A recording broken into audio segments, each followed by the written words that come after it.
AI 디지털 교과서의 학교 현장 도입을 두고 교육감들 사이에서도 엇갈린 목소리가 나오고 있습니다.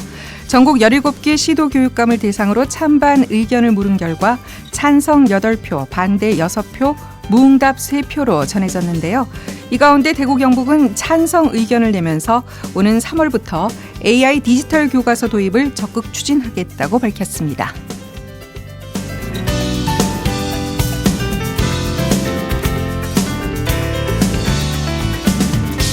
안녕하십니까. 생생매거진 오늘 아나운서 백명지입니다. AI 디지털 교과서 도입을 반대하는 측은 기억력 감퇴와 시력 저하를 그 이유로 꼽았습니다. 요즘은 한번 저하된 시력을 시술로 다시 회복할 수 있지만 전문의들은 드림렌즈를 활용한 조기 대응이 무엇보다 중요하다고 말하는데요. 오늘 생생클리닉에서는 드림렌즈의 효과와 관리법에 대해서 알아보겠습니다. 이어서 다시 읽는 역사에서는 김충선 장군에 대한 역사 짚어보겠습니다. 보이는 라디오로도 실시간 방송 함께 하실 수 있죠. KBS 대구 유튜브 채널 당신을 듣다로 들어오시면 되겠습니다. 1월 28일 화요일에 전해드리는 생생매거진 오늘입니다.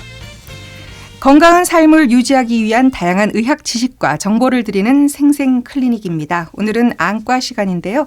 유튜브 실시간 채팅창이나 생생매거진 오늘 홈페이지 게시판에 궁금한 점들 질문 남겨주시면 저희가 정확하게 답변해드리도록 하겠습니다. 오늘은 안과 전문의 이진영 원장 모셨습니다. 안녕하세요. 안녕하세요. 네, 드림렌즈 말 그대로 꿈의 렌즈인가요? 무슨 렌즈인가요? 드림렌즈의 정식 명칭은 각막 굴절 교정 렌즈입니다. 네. 흔히 우리나라에서는 드림렌즈로 알려져 왔는데 드림렌즈에서 말하는 드림은 두 가지 의미가 있습니다. 첫 번째는 잠자는 동안 낀다고 하여 드림이고 두 번째는 수술 없이 근시 억제와 시력 교정이 가능하다는 측면에서 꿈의 렌즈라는 의미로 드림렌즈라고 말하기도 합니다. 네. 드림렌즈는 특수 하드 콘택트 렌즈입니다. 드림렌즈는 밤에 착용해 각막의 모양을 일시적으로 변화시키고 사용자가 잠든 동안 렌즈가 각막을 눌러 시력을 교정하는 방식으로 아침에 일어나 렌즈를 빼면 안경이나 콘택트 렌즈 없이도 생활할 수 있게 합니다. 네. 꿈의 렌즈라기보다 마술 렌즈 같은 그런 느낌인데요. 어떤 원리로 시력을 교정해 주는지 궁금하네요. 드림렌즈는 일반적으로 착용하는 렌즈와는 다르게 가운데 부분이 주변 부분보다 팽팽하게 되어 있습니다. 렌즈의 팽팽한 부분이 각막 중심 부위를 눌러 각막의 모양을 마치 레이저 시력 교정술을 받은 각막과 흡사하게 만들어 주어 자기 전에 렌즈를 착용하고 아침에 렌즈를 제거하면 자는 동안 팽팽해진 각막에 의해 낮 동안 좋은 시력을 유지할 수 있습니다. 그래서 시력 교정 수술을 받지 않고도 동일한 효과를 받을 수 있게 만들지만 렌즈 착용을 중단하면 각막은 다시 원래의 상태로 돌아가고 시력도 이전 상태로 복귀합니다. 그래서 드림렌즈는 영구적인 교정이 아닌 일시적인 시력 교정 장치이기 때문에 지속적인 착용이 필요합니다. 네. 앞서 설명 가운데 드림렌즈는 하드 콘택트 렌즈다 이런 말씀 하셨어요. 그럼 안경과는 크게 어떤 점이 다른 건가요? 최근 어린 나이부터 스마트폰 사용이 늘고 컴퓨터, 독서, TV를 시청하는 아이들이 늘면서 빠르게 안경을 착용하는 아이들이 늘고 있습니다. 네. 안경은 가장 일반적이고 쉽게 접근할 수 있는 시력 교정 방법입니다. 착용과 관리가 간단하고 부작용이 적습니다. 네. 하지만 스포츠나 야외활동 시 불편하며 어린아이들의 경우 분실이나 파손 가능성이 높습니다. 반면 뒷렌즈는 밤에 착용하는 것만으로 안경 없이도 시력을 개선할 수 있고 근시의 진행 속도를 억제할 수 있는 효과가 있습니다. 뒷렌즈가 안경에 비해 여러 장점이 많지만 그렇다고 모든 사람들이 안경 대신 뒷렌즈를 통해 시력 교정이 가능한 것은 아닙니다. 안경은 근시, 원시, 난시와 같은 모든 굴절 이상을 교정할 수 있는 장점이 있지만 뒷렌즈는 고도 근시, 고도 난시, 원시에 대한 교정 효과는 떨어집니다. 네. 드림렌즈의 장점이 많다. 하지만 모든 그 시력 이상의 적용되는 것은 아니다. 그런 말씀이신데 구체적으로 그 드림렌즈의 장단점들을 좀 살펴볼까요? 가장 큰 장점은 낮 동안 안경이나 콘택트 렌즈를 착용하지 않고도 좋은 시력을 유지할 수 있다는 점입니다. 이는 특히 운동을 많이 하거나 야외 활동이 많은 어린이와 청소년들에게 매우 유의합니다. 네. 안경이나 일반 콘택트 렌즈는 스포츠 활동 중 쉽게 손상되거나 땀이나 먼지로 인해 불편함을 초래할 수 있습니다. 하지만 딥렌즈는 이러한 불편을 없애주며 일상생활에서 자유롭게 활동할 수 있도록 도와줍니다. 네. 또한 드림렌즈는 시력 교정 수술을 받기에는 아이가 어린 학생들에게 가장 적합한 대안입니다. 드림렌즈는 비술적 방법이기 때문에 안정성의 면에서도 긍정적인 평가를 받고 있습니다. 또 드림렌즈는 단순히 시력 교정하는 것뿐만 아니라 근시가 더 심해지는 것을 억제하는 데 도움을 줍니다. 연구에 따르면 드림렌즈를 착용한 어린이들은 일반 안경을 착용한 어린이들에 비해 근시 진행 속도가 40에서 60% 느려질 수 있다고 보고되고 있습니다. 마지막으로 다른 렌즈과 달리 잠잘 때만 착용하는 렌즈로 분실 위험이 적고 그만큼 관리하기가 편리합니다. 네. 지금 원장님 설명 중에 제가 개인적으로 궁금한 점이 하나 생겼거든요. 저희 아이 같은 경우에는 고등학생이 돼서 이제 그 근시가 왔어요. 그래서 안경을 끼는데 그러면 안경보다는 드림렌즈가 근시 진행 속도를 늦춰준다 하셨잖아요. 그럼 고등학생도 드림렌즈 착용이 가능한 건가요? 이제 고등학생 같은 경우에도 일정 시간 자는 시간만 보장된다면 충분히 착용이 가능하고 제 환자 중에도 많은 고등학생들이 착용을 하고 있지만 사실 공부한 게 중요하다 보니까 사실 착용하더라도 시력이 좀 적게 나오는 경우가 많아서 사람에 따라서는 착용을 중단하기도 하고 혹은 잘 착용하는 친구들도 있어서 그거는 한번 착용을 한번 해봐야 될 것 같습니다. 아, 충분한 수면 시간이 보장이 돼야 되는군요. 네, 그렇습니다. 네. 자, 그럼 단점은 뭔가요? 단점은 착용 초기에는 첫 착용 연령대가 어린 만큼 착용하고 빼고 관리하는 데 어려움을 겪을 수 있습니다. 그러니 처음 시작할 때는 보호자의 도움이 꼭 필요한데요. 만약 보호자가 렌즈 착용 경험이 있다면 어렵지 않게 도와줄 수 있을 겁니다. 그리고 몇 번 반복해서 착용하다 보면 아이 혼자서도 알아서 하게 되고요. 딥렌즈 효과를 지속적으로 유지하기 위해서는 매일 저녁 착용하고 강박 모형이 충분히 병행될 수 있도록 적어도 6에서 8시간 정도의 수면 시간이 보장되어야 합니다. 그래서 수면 시간을 충분히 확보할 수 없는 학업으로 바빠지는 청중에게 접어드는 학생들의 경우 드림렌즈 효과를 온전히 보기가 어려울 수 있습니다. 네. 아, 단점에서 제가 궁금했던 점에 대한 답변이 나오는군요. 네, 그렇습니다. 그럼 드림렌즈는 몇 세부터 착용할 수 있어요? 보통 요즘은 점점 빨라지는 추세입니다. 근시 환자가 늘어나다 보니까 제 환자 중에는 6살까지도 시작하기도 하는데요. 주로 6살인 경우에는 협조도가 좀 떨어지다 보니까 한 7세에서 8세 정도 될 때 주로 많이 하시게 되고 성공적인 확률이 높아질 수 있습니다. 네. 그러면 7세 정도면 착용 가능하다 하셨는데 그때부터 착용하는 것이 이제 효과도 더 높아지는 건가요?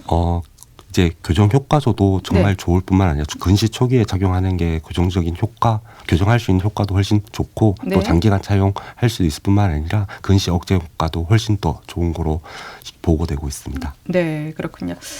근데 근시를 이제 단순히 굴절의 정도에 따라 뭐 시력이 떨어지는 정도로만 생각했는데 그 이상으로 이제 눈 건강을 해치는 원인이 되는군요.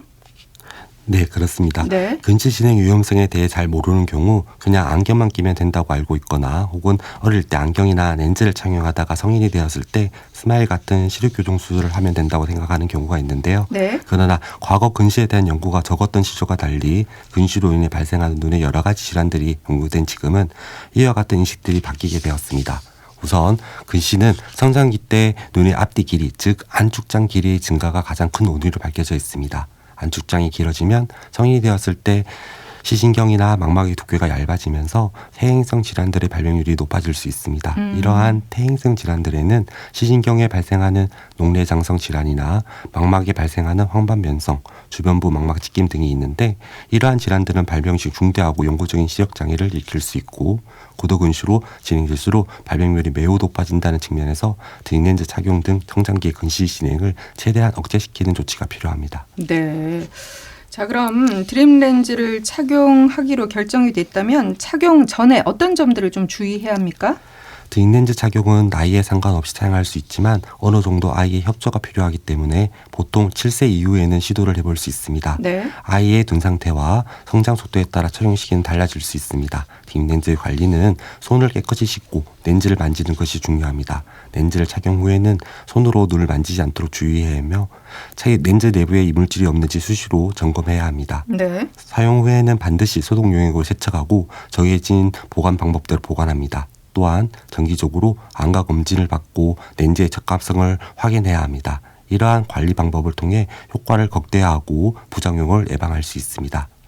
D렌즈 착용 시간은 일반적으로 매일 6시간에서 8시간 정도의 착용이 권장됩니다. 그리고 D렌즈는 가능하면 잠들기 직전에 착용하는 것을 권장합니다. D렌즈는 렌즈 특성상 특수하게 제작되었기 때문에 각막을 누르는 힘이 다른 렌즈와는 다릅니다. 그래서 낮이나 일상생활을 할 때의 눈이 상태에 맞게 조정된 것이 아니고 잘 때 눈꺼풀에 덮는 압력 등 모든 것을 고려하여 설계되었는데 딥렌즈를 끼고 잠들기 전 스마트폰을 만지거나 TV를 보거나 하면서 눈을 깜빡이면서 각막에 영향을 줄 수 있습니다. 부득이한 경우 단시간 활동을 하는 건 피할 수 없겠지만 딥렌즈를 끼고 장시간 눈을 뜨고 활동하는 것은 추천하지 않습니다. 그렇군요. 보통 이제 안경 착용하는 경우 안경 도수를 한 1년에 한 번 정도 점검하지 않습니까? 네, 그렇습니다. 드림렌즈 역시 뭐 1년에 한 번 정도 검진을 가면 될까요? 보통 드림렌즈는 각막에 상처나 이런 네. 게 있는지 확인을 해야 되고 네. 렌즈가 안 맞는 경우에는 다른 불편함이 많이 요기될 수 있기 때문에 6개월에 한 번 정도 경과를 보고 있습니다. 그렇군요.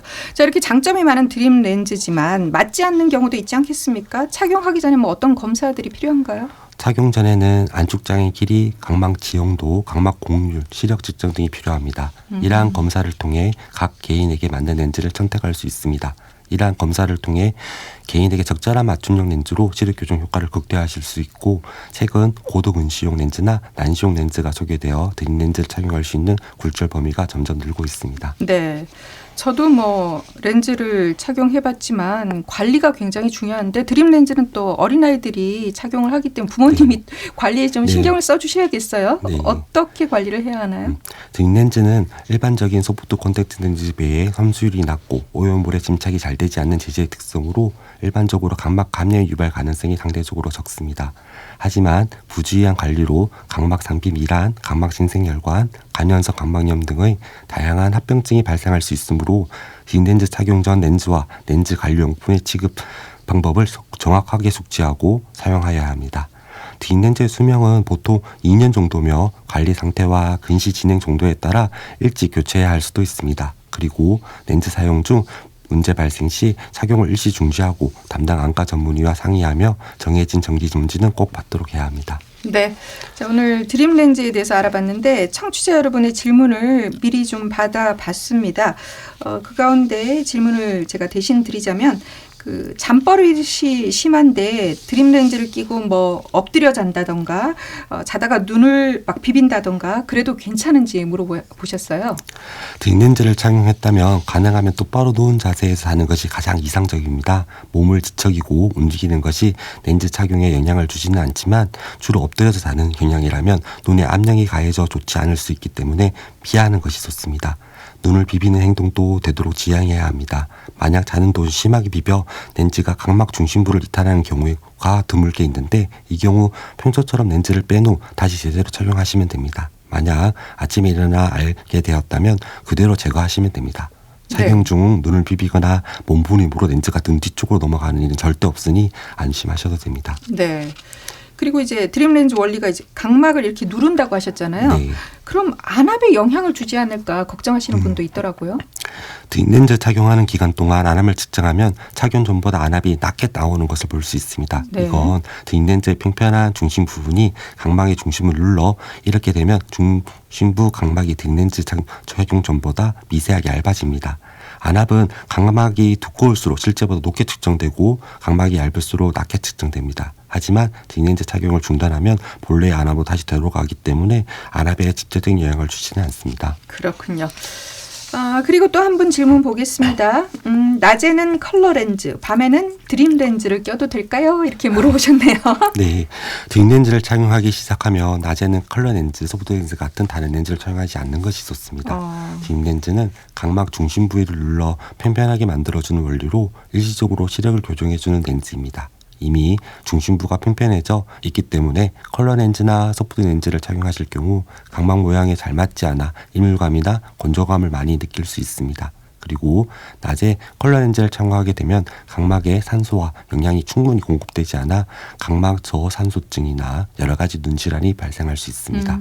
우리 눈의 각막은 무혈관 조직이기 때문에 산소 공급이 매우 중요한데 하루 종일 눈에 렌즈에 덮여 있는 상태가 되면 산소 공급이 원활하게 이루어지지 않게 됩니다. 그래서 눈 건강을 위해 대인 렌즈는 수면 시 6시간에서 8시간 착용하시고 낮 시간에 다른 렌즈 착용하지 않는 것이 좋습니다. 네, 낮에 활동할 때 선글라스는 끼는 거는 괜찮죠? 네, 괜찮습니다. 네, 자 오늘 드림 렌즈에 대해서 자세히 알아봤는데 우리 원장님 청취자 여러분께 마지막으로 전하고 싶은 말씀 있으시다면요? 네, 성장기 아이들의 근시를 방치할 경우 어떤 질환으로 이어질 수 있는지 그 위험성을 아는 것이 우선 중요합니다. 또 나중에 아이가 성장해서 시력교정 수술을 받고 싶더라도 고도 근시가 많이 진행된 경우 수술에 제약이 생길 수 있습니다. 이를 예방하기 위해 성장기 동안 드림 렌즈를 통한 근시 진행 억제의 중요성을 알 수 있는 좋은 기회가 되었으면 좋겠습니다. 최근에는 드림 렌즈 외에 근시 억제 안경, 아트로핀과 같은 약물 치료, 소프 렌즈를 통한 근시 억제 치료 등 다양한 치료 방법이 나와 있으므로 우리 아이에게 맞는 방법을 안과 전문의와 상의 후 도움 받으시면 좋겠습니다. 네, 오늘 말씀 잘 들었습니다. 지금까지 안과 전문의 이진영 원장이었습니다.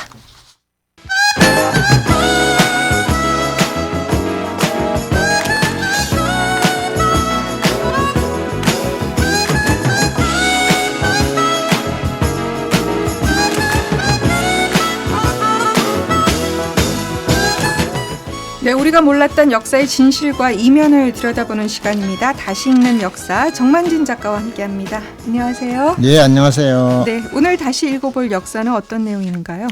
1571년 지금부터 454년 전의 1월 28일에 네, 임진왜란때 굉장히 유명한 장군이 한 분 태어나셨는데 네, 대구와 관련이 있고요. 네. 성함은 김충선 장군인데 네. 이분에 대해서 알아보겠습니다. 네. 이분 귀화하신 분이잖아요. 아, 그렇죠. 예. 오늘이 그러니까 김충선 장군의 출생일이어서 소개를 해주시는 건가요? 그렇습니다. 네. 예.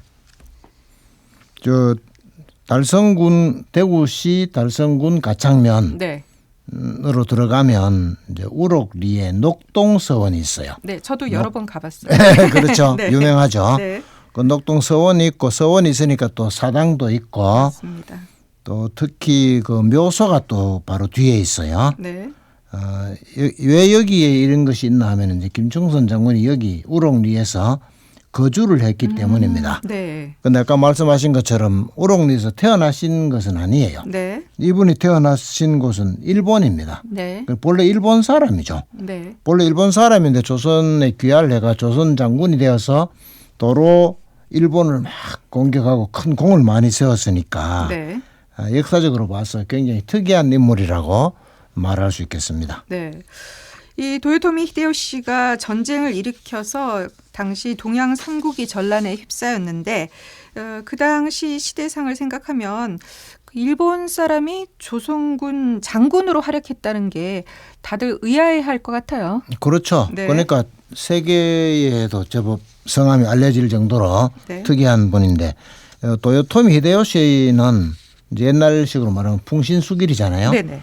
이 사람은 자기가 중국 황제가 되겠다. 인도도 점령하겠다. 이런 이제 망상에 사로잡혀서 전쟁을 일으켰으니까 김충선이 네. 당시 이제 일본 이름으로는 사야가인데 이 사야가가 명분이 없는 전쟁이다.